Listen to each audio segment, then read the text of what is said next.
Hello bakunzi bacu bakunzi ba Wise Woman TV turabaramukije muguwe neza turibaza ko ari sawa imisi yose kuwa mbere ikiganiro Monday Motivation ikiganiro tubaha imisi yose kuwa mbere kugira mumare indwi yose muri bon muri fresh muri motive twegi wacu muri Wise Woman TV lendi ntibari mesha oya ibiri do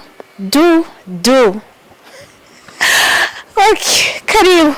Hanyuma rero ndashaka ndakubwira ko hakiri ivyizigiro. Muri Monday Motivation y'uno munsi tariki imwe y'ukwezi k'umunani 2022 ndashaka ndakubwira yuko haracari ivyizigiro. Urashobora kuba warihebuye ufise ikibazo kanaka, ingwara kanaka ubona abaganga barananiwe cyangwa ikibazo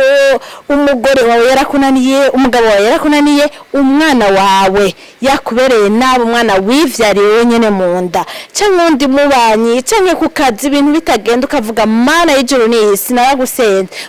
vyarananiranye narahevye no kubisengera narahevye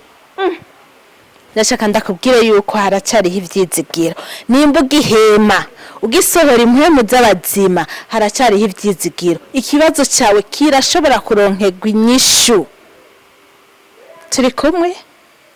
nimba ugihema